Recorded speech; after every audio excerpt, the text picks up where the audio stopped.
Hey guys, I just wanted to do like a deep dive video on some of the options that you can get when you order a Raven, either the 5.56 or the 9.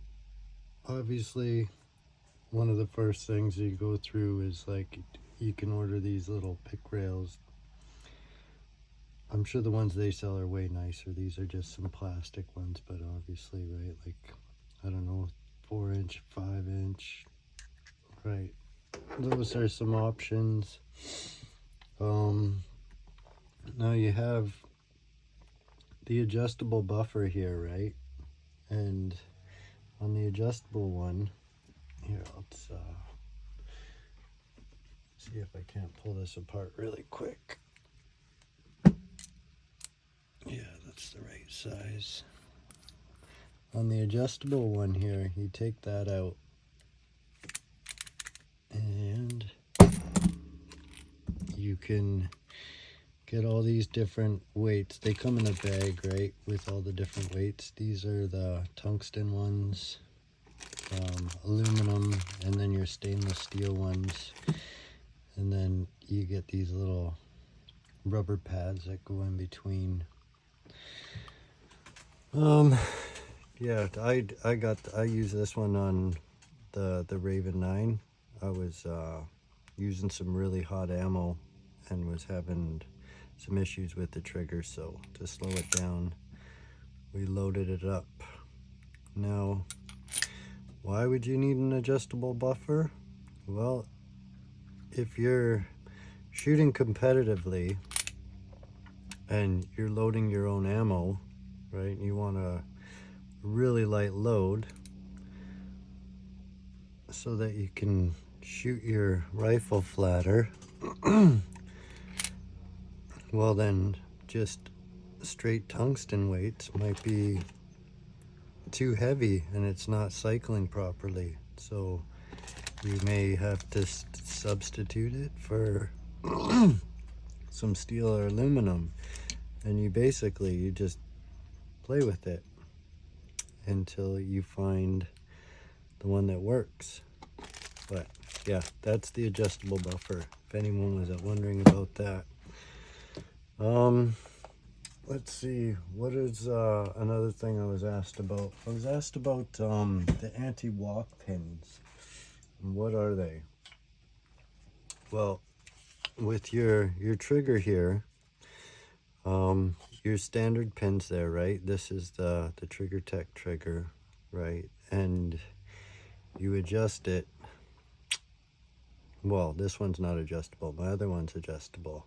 And then you just turn these, which basically tilts that up and puts pressure on these. Well, over so many rounds, it can end up walking out. So the anti-walk pins would be something similar to this.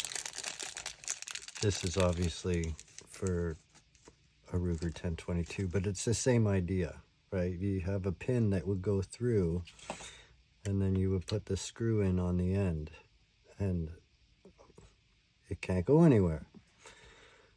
So yeah, that's that. And then another thing I wanted to get into was the gas block. I've been asked so many questions about this gas block.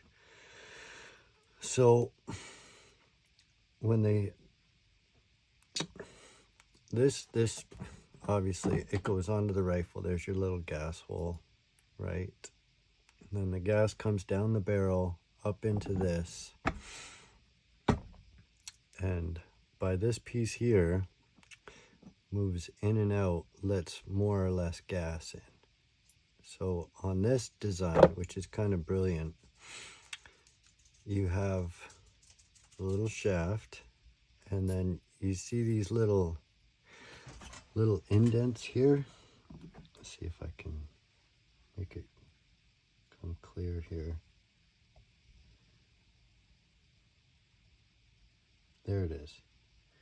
See the little indents on that? Okay. So this goes in the front, right? Screws in. And then on the top, right, you see this guy here.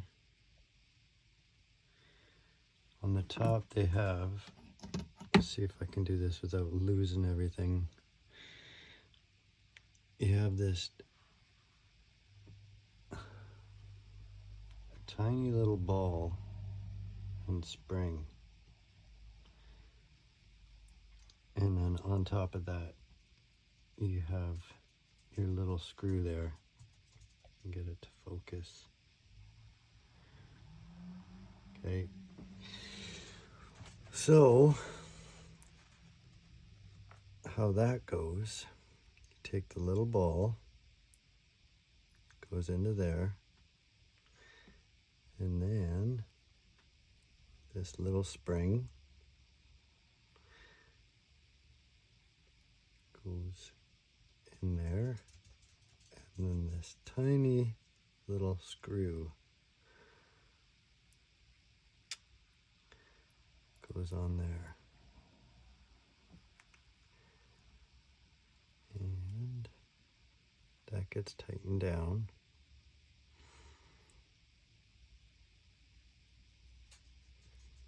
Just snug.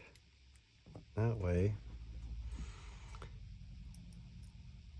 when you adjust it, you get your clicks. And then someone was asking, well, if it's protruding a little bit, is that okay? Well, that's pretty normal. There's still a lot of meat and threads in behind there. And then, of course, once you get adjusted where you want it, you just turn this one and it locks it in place, the one on this side. So that is the gas system on the 5.56, an in-depth review. And that's the 9mm bolt. It's a pretty neat design. Right, you do your firing pin with the spring and everything. Put that aside. And then this bit here comes apart. Spring goes through there, so you can really clean it. And then the extractor, and of course the extractor has the screws there.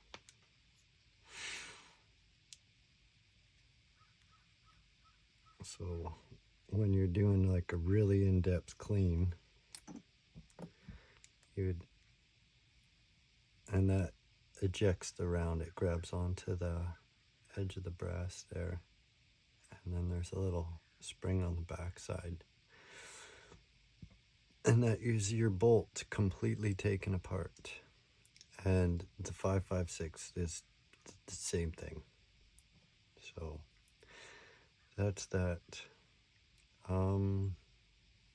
Yeah, I don't know what other options there are.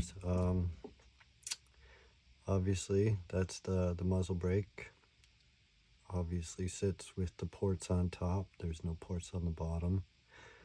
And this works amazing on the 5.56/223. Can get it with the optional charging handle, which would screw into the side of the bolt there. Or you would have the another option you can go with is this guy here on 5.56 bolt, the top charger. This is the Raven one. Specific to this, you can't use any 308 or your standard ones. The dimensions are all different. But yeah, even on the 9, it just grabs the top there. Or 5.56 grabs the top, pulls it back. And yeah,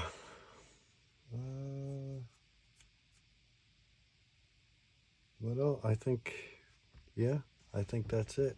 Hope this has answered some questions for some people that are wondering about different options about the Raven, both the 5.56 or the 9. Yeah, if you have any questions or suggestions for a video, something that you want to see, yeah, just hit me up in the comments. Let me know what you want to see. Okay, thanks for watching.